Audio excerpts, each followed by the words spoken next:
أما بعد فأعوذ بالله من الشيطان الرجيم بسم الله الرحمن الرحيم قد أفلح من تزكى وذكر اسم ربه فصلى صدق الله العظيم وصدق رسوله النبي الأمين المتين الكريم ونحن على ذلك لمن الشاهدين والشاكرين والحمد لله رب العالمين.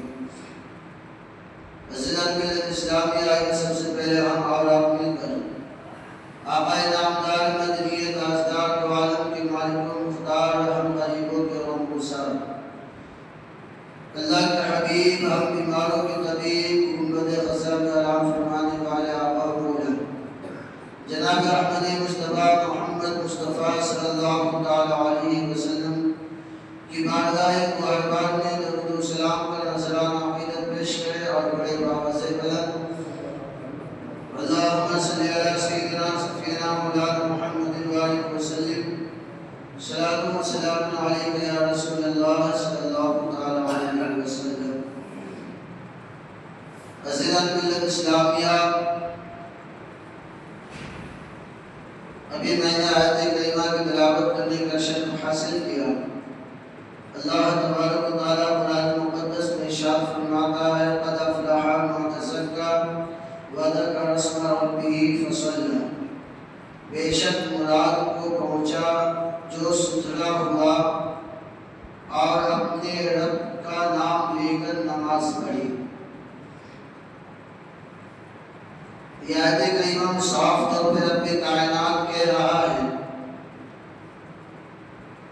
کہ کامیاب ہوا، مراد کو پہنچا، اپنی منزل تک پہنچا جو صاف اور ستھرا ہوا.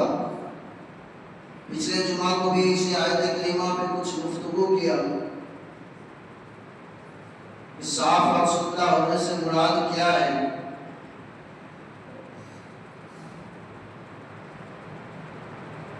دین و دنیا کی کامیابی کامیابی کا راز سربستہ ہے. دین و دنیا کی کامیابی کا راز اس بات پہ چھپا ہے.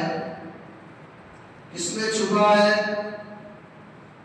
کامیابی کا راز کہاں چھپا ہوا ہے؟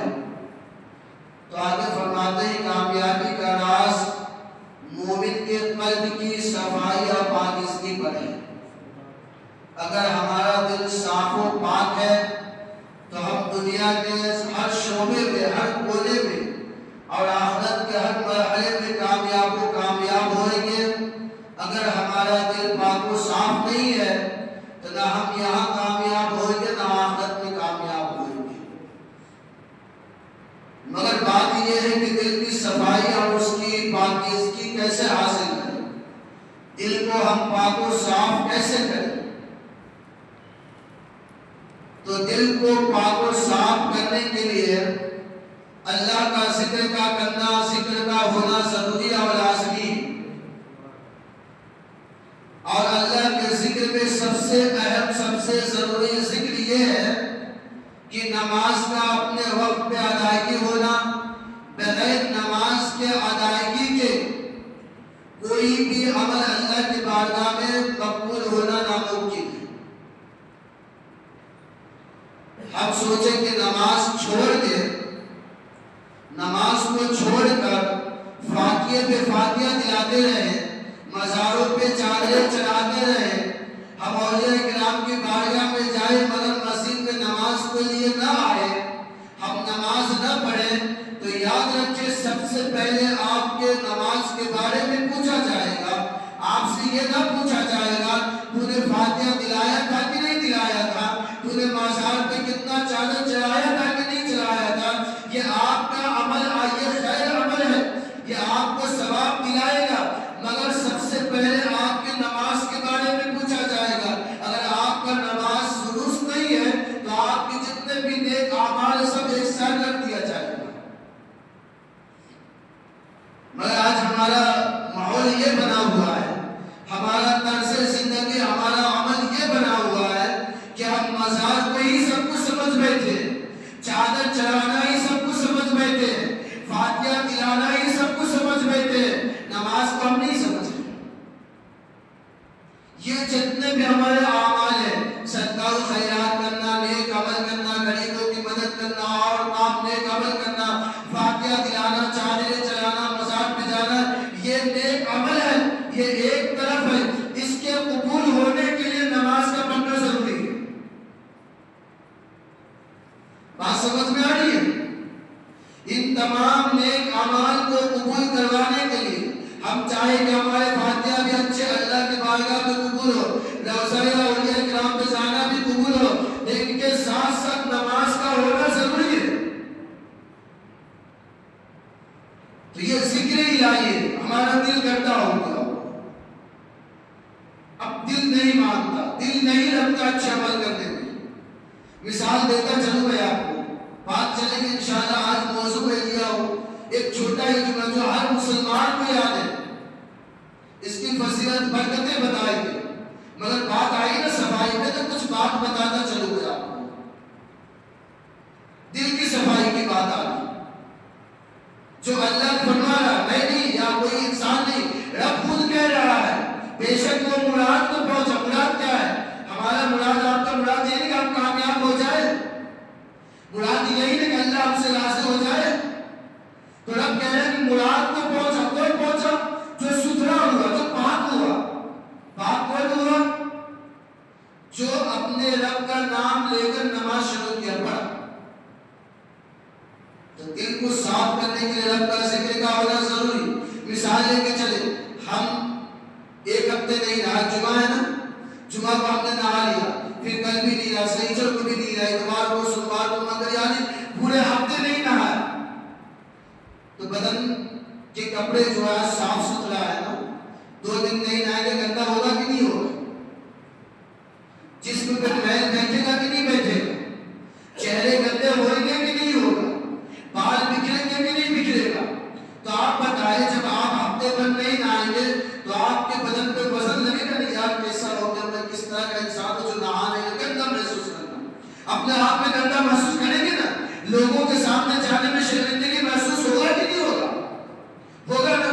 آپ سفر سے آئے، 2-3 دن کا سفر ہے، ہفتے بھر کا سفر کر کے آئے، آپ کے بدن کپڑے سب گندے ہو گئے، میلے ہو گئے، جسم پہ دھول مٹی پڑے، تو آپ بتائیں جب آپ سفر سے آئیں گے، آپ نے ہاتھ بھی نہیں دھویا، آپ کے ہاتھ کے ناخن بھی بڑھ گئے، مونچھیں بھی، داڑھی بھی بڑھ گئے، پاؤں گندے، کپڑے گندے، چہرے گندے، بال بکھرے پڑے، تو آپ سفر سے آئیں گے تو فوراً کھانا کھائیں گے یا پہلے نہانے جائیں گے؟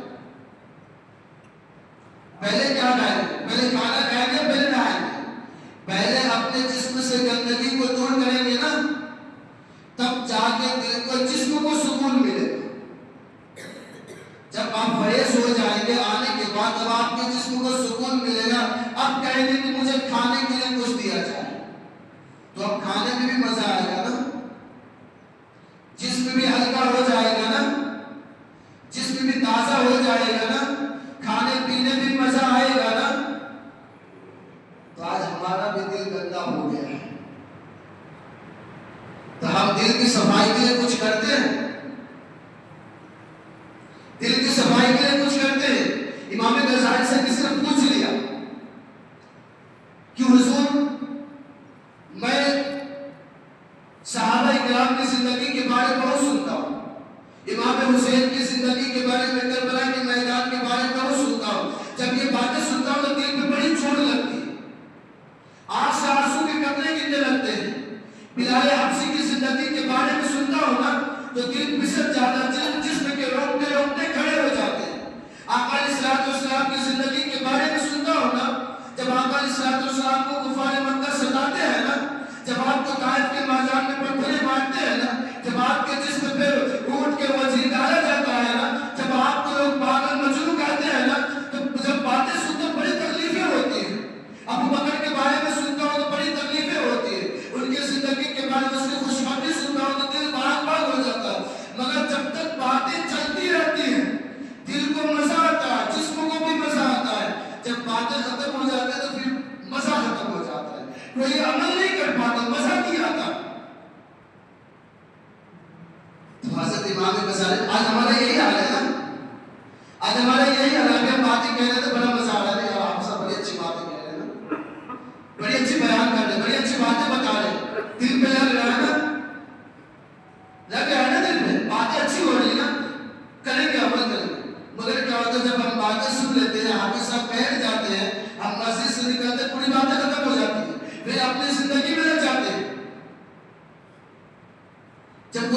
حضرت امام غزالی سے کہہ رہے تھے نا کہ ہم سب باتیں سنتے ہیں، کربلا کی باتیں واقعہ سنتے ہیں کہ امام حسین کو ان کے ساتھی کیسے شہید کیا گیا نا، دل رونے لگتا ہے، آنکھ سے آنسو کی نعمت سننے کے بعد پوری باتیں ختم ہو جاتی ہیں، مزہ نہیں آتا پھر بعد میں عمل کرنے کا دل نہیں کرتا، پھر وہ باتیں بعد میں یاد نہیں رہتے۔ تو امام غزالی فرماتے پتہ ہے کیا فرماتے، غور سے سنیں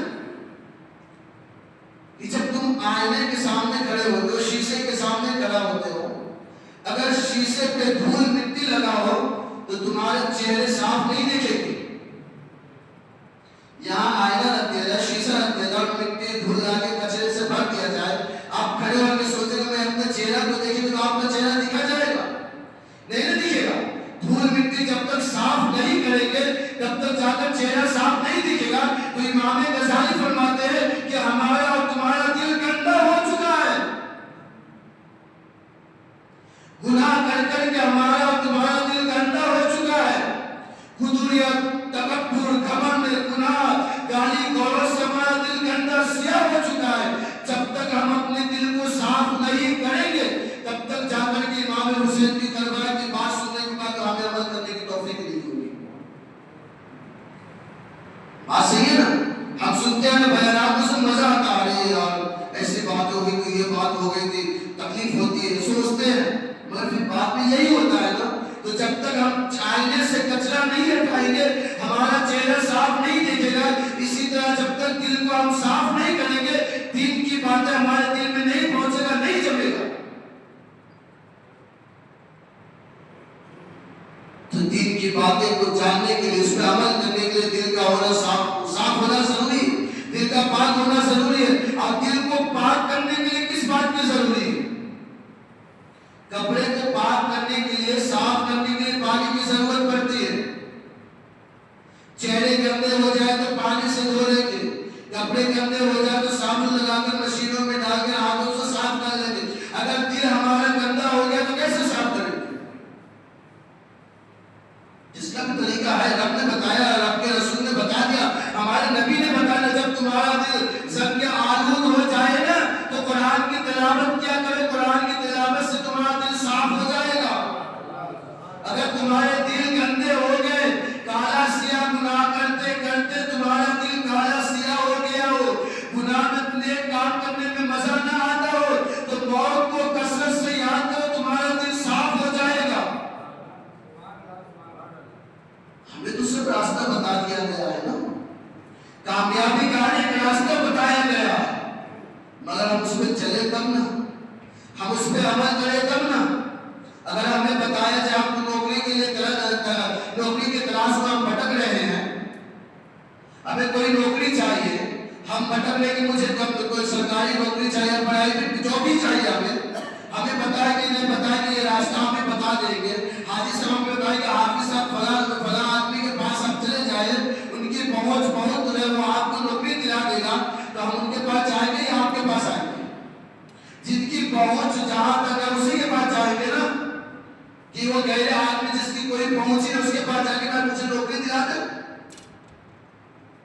تو راستہ بتانے والا حاجی صاحب بتائے کہ فلاں آدمی کے پاس جائے، ان کی پہنچ وہاں تک ہے، وہ آپ کو نوکری دلوا دیں گے، تو ہم ان کے پاس جائیں گے نا۔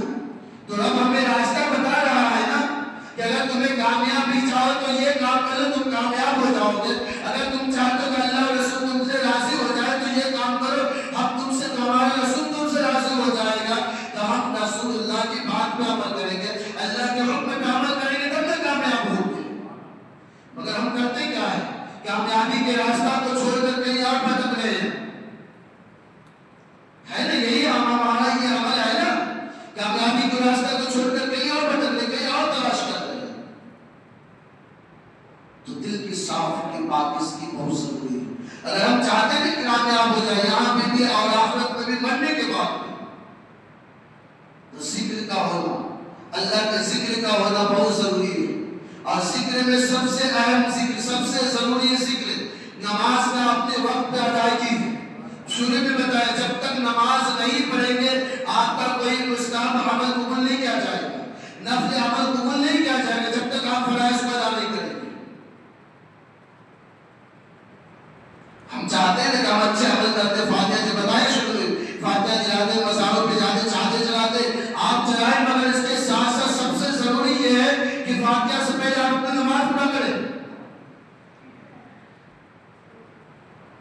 آج ذکر کی بات ہو رہی ہے تو آج ہمارے کتنے ہم مسلمانوں میں افسوس کی بات ہے کہ ہمیں کتنے مسلمانوں کو قرآن پڑھنا نہیں آتا ہے. کتنوں کو قرآن پڑھنا آتا، کتنوں کو آتا بھی تو غلط پڑھنے آتا ہے. کھل کی باتیں کہہ رہا ہوں.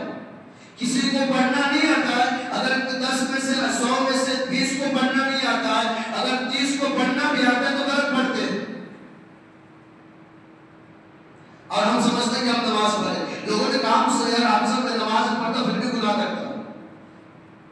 اور قرآن میں ہم نے کہا ہے ان صلاۃ تنہا عن الفحشاء والمنکر، نماز تو بے حیائی اپنی کاروں سے روکتی ہے، مگر نماز بھی پڑھتا مگر دل جو ہے نا گناہ کی طرف سے چھوٹتا نہیں ہے، گناہ کی طرف سے ہٹتا نہیں ہے. تو آپ جب نماز پڑھتے اس پہ غور کریں نا، آپ غلط پڑھے یا صحیح پڑھ رہے ہیں. آپ اس پہ غور کریں نا، آپ الحمدللہ پڑھے اس پہ غلط پڑھ رہے ہیں. الحمدللہ رب العالمین، اپنے الحمدللہ رب العالمین الرحمن الرحیم، آپ کچھ اور پڑھیں گے، مالک یوم الدین آپ کچھ اور پڑھیں گے. اس پہ غلط ہوتا ہے، ہم توجہ نہیں دیتے. اس پہ جب ہم توجہ دیں گے، اس پہ غور کریں گے تب جا کے ہمیں پتہ چلے گا. ہم معنی مطلب سمجھیں گے تب پتہ چلے گا ہم پڑھ کر ہمیں پڑھنا کیا چاہیے تھا. ہم اپنے اندر کی غلطی کو کمی کو نہیں دیکھتے. جس دن ہم اپنے اندر کی کمی کو، غلطی کو، گناہوں کو دیکھ لیں گے نا تو دوسرے کے گناہوں کو بھی دیکھیں گے تو بولنے سے پہلے سوچنا پڑے گا کہ آپ بھی تو نہیں کر رہے. غور کریں، اپنے آپ بھی دیکھیں نا. اور ہم جاننے کی اور سمجھنے کی اور سیکھنے کی بھی کوشش نہیں کرتے. ہم نے جیسے جیسے پڑھ لیا کہ ہم نے پڑھ لیا. ذکر یہ بات آ رہی ہے، ذکر کی بات آ رہی ہے. کتنا کو قرآن پڑھنا نہ آتا ہو تو ذکر کے بارے میں بتایا کہ بسم اللہ الرحمن الرحیم، یہ بھی ایک اللہ کا ذکر ہے. لا الہ الا اللہ محمد رسول اللہ صلی اللہ تعالی علیہ وسلم. یہ اب ورد کرنا یہ افضل ذکر ہے. اتنا تو یاد ہے نا ہم مسلمانوں کو کہ یہ بھی یاد نہیں ہے. یہ تو یاد ہے نا، بسم اللہ تو یاد ہے نا، پہلا کلمہ تو یاد ہے نا. یہ افضل ذکر ہے. آپ کریں تو صحیح. ہمیں قرآن پڑھنا نہیں آتا، نہ سیکھنے کی کوشش کرتے، تو یہ بھی تو کر لیا کرے. اس کی فضائل، اس کی برکتیں اتنی آئی ہے نا.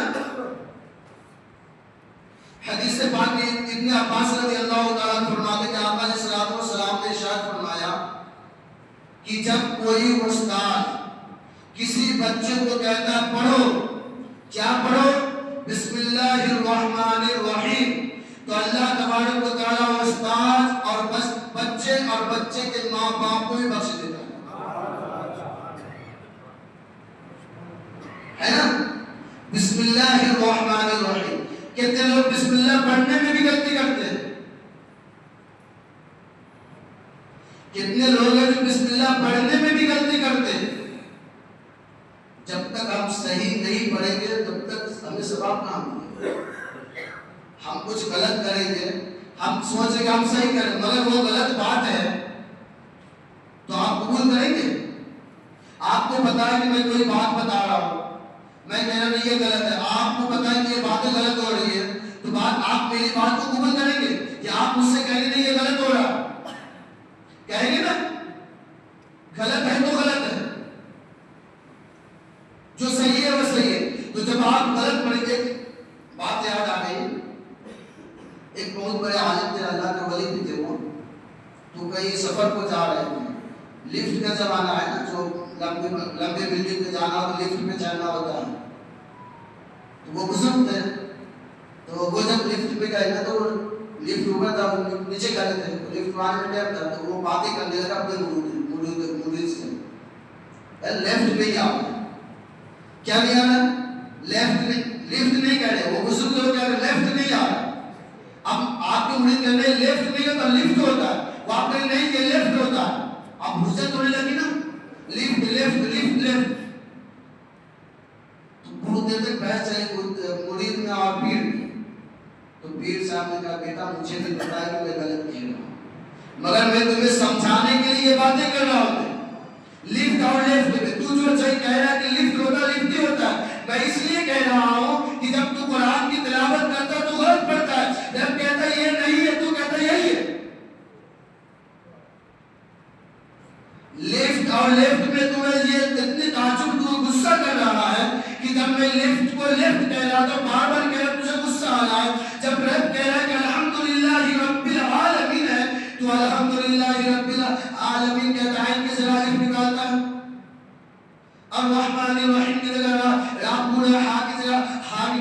غلط پڑھا, رب کہہ رہا رحمان میں رحمان ہوں, تو کچھ اور کہہ رہا, تو رب تمہاری بات کو قبول کرے گا؟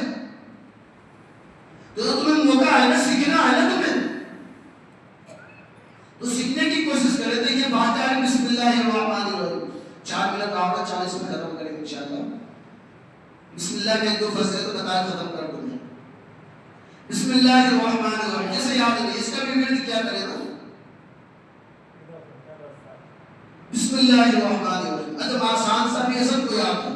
ایک صحابی آتے آقا علیہ السلام کی بارگاہ میں, عرض کرتے یا رسول اللہ صلی اللہ علیہ وسلم, میں کھانا کھاتا ہوں, خوب کھانا کھاتا ہوں, مگر بھوک لگے رہتی ہے, پیٹ نہیں بھرتا, کھاتا رہتا ہوں پھر بھی کھانے کا دل کرتا رہتا ہے, سیر نہیں ہو پاتا ہوں, دل نہیں بھرتا. جملہ سنے آقا علیہ السلام کا فرمان. آج ہمارے اندر یہ باتیں پائی جاتی ہیں.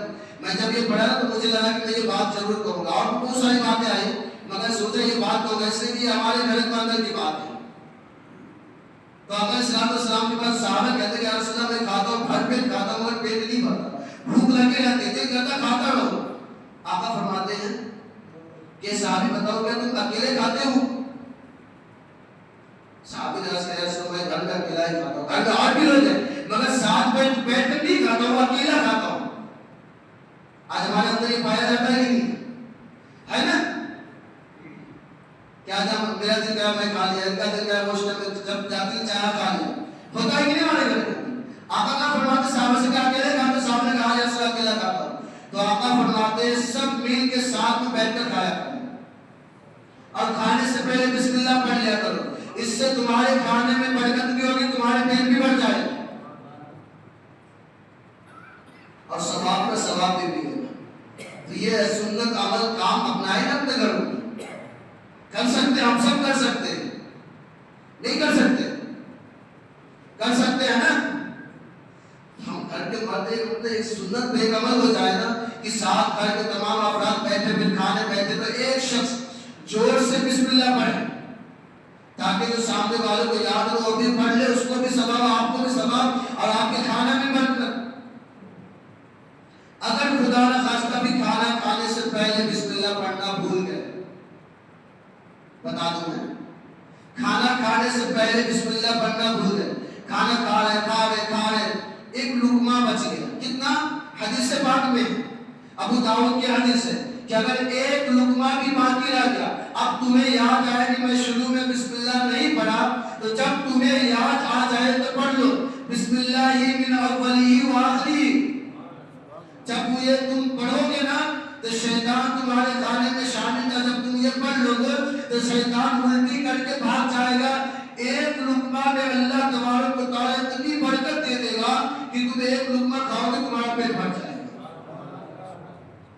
ایک بات اور, ایک منٹ, جب ہم سفر کو جاتے ہیں تو آقا علیہ السلام نے صحابی حضرت ابو ہریرہ فرماتے جب تم سواری پہ سوار ہو تو بسم اللہ اور الحمدللہ پڑھ لیا کرو, اس سے تمہیں کیا فائدہ ہوگا؟ تمہارے ہر قدم پہ ایک نیکی ملے گا, اور تمہیں بری موت سے اور حادثے سے بچ جاؤ گے. یعنی تمہیں نیکی کا نیکی بھی ملے گا اور بلا و مصیبت سے بھی بچ جاؤ گے. تو یہ عمل کریں گے نا, ہر نیک کام کے شروع میں بسم اللہ کریں. حرام کام میں نہیں, جیسے سود, رشوت, شراب پینا, زنا کرنا, سٹے لگانا, اس سے پہلے بسم اللہ پڑھنا کفر ہے.